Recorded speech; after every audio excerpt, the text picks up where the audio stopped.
Yes. There is that African Development Bank project coming up, connecting South Sudan on the grid from Uganda and also Tanzania. Yeah. How many megawatts are you going to be pumping that side?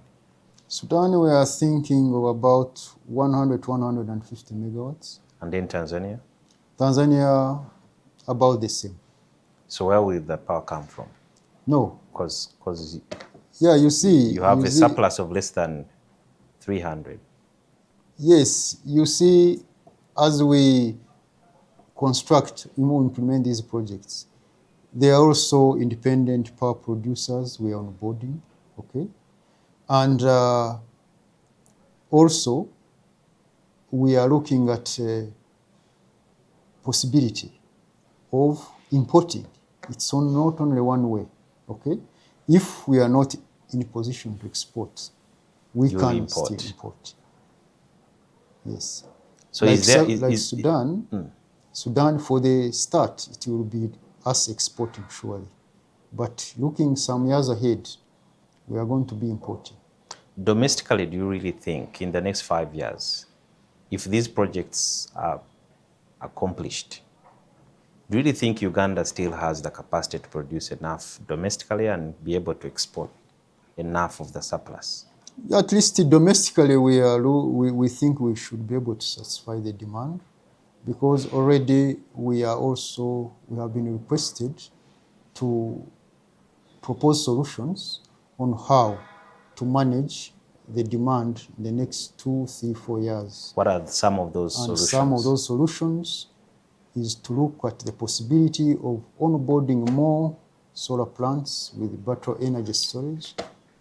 We also have mini hydros, which are kind of constrained because of maybe evacuation constraints in the distribution grid, especially in the West.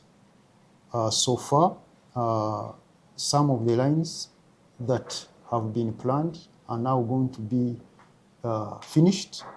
And once the lines are completed, that means that really these mini hydros are also available.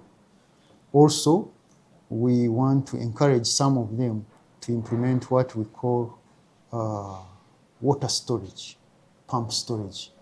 Such solutions put together, I think, can really go a long way to help and sustain our demand as a country. And the president had vividly said that there is an urgent need to extend power to the industrial parks. Yeah. How are you moving in that direction? Yes, actually, one of the phases we can say is more or less done, what we call Industrial Park Phase 1. Iganga, Mukono, Waninamave, then Ruzira. Then we have the Industrial Park Phase 2, which is also now underway, about to start. So the substation of Namave is completely finished? It is energized, yes. It is energized? Yes. And then the next ones, and when are you likely to complete them? The next ones we are looking at towards end of this year, when the project will kick off. Give it probably 18 months to completion. Which one? Actually, Kapeka, I think there are 2, Wobulenzi, Kaweweta, Nakasongola, Sukuru, and Mbali. Those will be completed in 18 months? Starting end of this year. Count 18 months. We hope those will be done. And then when you look at the demand for like industrial parks, vis-a-vis what we have so far, give me a picture of the next 4 years, how it will look like. All these industrial parks, you know, you are extending the power there, but you don't know how much they are going to consume. So in your projections, how much do you think you're going to be transmitting to those parks? If I'm to use historical figures, it's not so much. It's not so much? No. Okay. If I look at Kapeka, Mbale, the consumption level, it's not so much. There are some projects that have been there that have stalled for so long, like for example Songez, the one of Mirama Hill, I think Chikagati. Yeah. What's the problem? I think That specific project has been funding. Sorry? The issue has been funding, yeah. So what happens? Funding? Like you mentioned actually earlier, we are now trying to interest independent power participation, independent or private people to come and participate. So if we could attract some investors, and I think some people have shown interest, that could be an option. What would be the catch for them? Well, I think you hold a discussion, they table a proposal, you discuss it, and if they feel there is really a positive return on that investment, they will participate. Yeah. And then the Tanzania South Sudan project, when is it likely to come out for bidding or be advertised? Tanzania, those are two projects. Yeah. Certainly. As far as I can see, maybe with the Tanzanian one, maybe later, last quarter this year, probably. South Sudan could be earlier. It could be earlier, maybe third quarter. Okay. It is more advanced. Okay.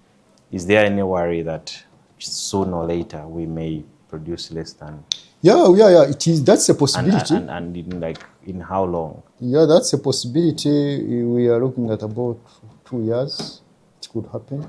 But remember, we are trying to put some mitigation measures in place. There's been an issue of evacuation of power, especially when dams are completed. You find there are no power lines to evacuate power. So is that still a challenge that you're grappling with as UETCL? As UETCL, we don't have that challenge, although before, yes, it was there. What was the problem? Because it cost a lot of money to the government. Yeah, I think there was a, should it be a mismatch? Okay, you have a power plant coming up. It's a different project. Yes, of course, there is a project planned to construct an evacuation line. The plan takes longer than you expect. Usually there are some challenges, land acquisition, etc. Then those delays, you find that there is a lag. The power station is ready, and then the line is not. But of course, there are lessons to learn going forward, and we don't hope to see such again.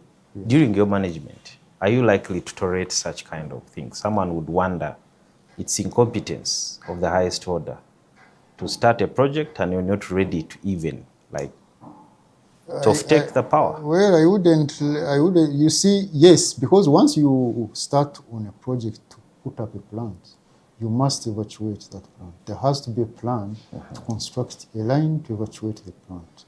And all that was done. Only that maybe on the transmission line side, the project on that side faced challenges that were not anticipated. That translated into a longer time delay.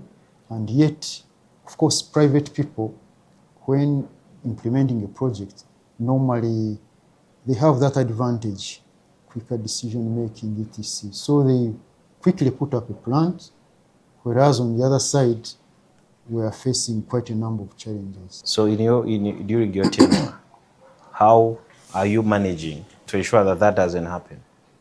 Yeah, we try to plan ahead. For example, before we really get onto ground, one of the challenges we face is acquisition of a corridor. We try to push ahead and make sure we have acquired a substantial length and width of the corridor for a line, okay? And that way, if we're coordinated with a project, a hydropower plant project, then you find that at least by the time the plant is ready, you'll have an evacuation line. Thank you so much for giving us your time. Thank you very much. It was a pleasure having you here, Mr. Sudhir.